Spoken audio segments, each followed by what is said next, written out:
नमस्कार मंडळी, मी प्रिया पुन्हा एकदा तुमच्या सगळ्यांचं स्वागत करते आपल्या आणखी एका नवीन व्हिडिओमध्ये। आता बऱ्याचदा काय होतं, काही जणांना जेवण जात नाही, खाऊशी वाटत नाही, अशा वेळेस ना काहीतरी चमचमीत आणि झणझणीत असं पाहिजे असतं, पण प्रत्येक वेळेस लगेच उठून करायला पण होत नाही।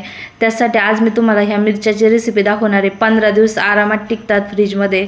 चला तर मग तुम्हाला दाखवते ह्या चमचमीत मिरच्या कशा बनवायच्या ते, आणि चव म्हणाल तर एकच नंबर। तर बघा, या ठिकाणी मी एवढ्या मिरच्या घेतलेल्या आहेत, ते जास्त काही टिकत नाहीये। आता मिरच्या अशा धुवून स्वच्छ पुसून मधून कट मारून घ्यायचा। आता मसाले बघा, 1 चमचा लाल तिखट घेतलेलं आहे तिखटवालं, 1 चमचा धने पावडर आहे, आता अर्ध काळं मीठ आणि आपलं साधं पांढरं मीठ हे अर्ध घेतलंय चवीप्रमाणे, अर्धा चमचा हळद आणि अर्धा चमचा चाट मसाला। आता चाट मसाला नक्की घाला बरं का, त्याने एक नंबर ह्या मिरच्याला चव येते। तर बघा, ह्या मिरच्यांना मी सुरुवातीला आधी धुवून निथळायला ठेवल्या होत्या, नंतर पुसून घेतल्या आणि मग मधून अशा पद्धतीने शेवटपर्यंत एक कट मारून घेतला। तर बघा, आता शक्यतो हे मिरच्या करताना नाही का लोखंडीच कढई किंवा लोखंडी तवा असं घ्या, जेणेकरून ना त्याची चव पण एकदम छानच येते।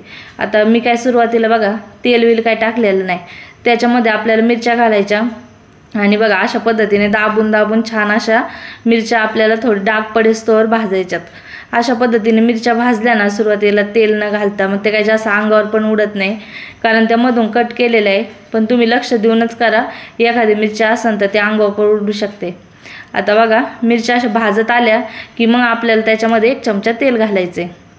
असं केल्याने काय होतं बघा, तेल घातलं का मग मिरच्या थोड्या अंगावर उडतात, त्याच्यामुळे आधीच थोड्या भाजून घ्यायच्या, नंतर तेल घालून थोड्या अजून भाजायच्या, म्हणजे छान असं डाग पडेपर्यंत अशा पद्धतीने मिरच्या ह्या सगळ्या बाजूने खालीवर करून आपल्याला ह्या भाजून घ्यायच्या आहे। बघा, मिरच्या एकदम छान डाग पडेस्तोवर भाजलेला आहे। आता हा जो काही संपूर्ण आपण मसाला घेतला होता तो एकत्र करायचा आणि गॅस या स्टेजला एकदम कमी करायचा। बघा, मिरच्या भाजताना तुम्ही गॅस फुल केला ना तरी सुद्धा चालणार आहे, काहीच नाही प्रॉब्लेम, पण ह्या स्टेजला मसाला टाकताना ना गॅस एकदम कमी करा। आता तुम्ही म्हणाल मीठ थोडं जास्त वाटते, पण असे मिरचीचं जे तुम्ही बनवणार असाल ना काही पण खायला, ते मिरच्यामध्ये ना मीठ थोडंसं जास्तच टाकायचं।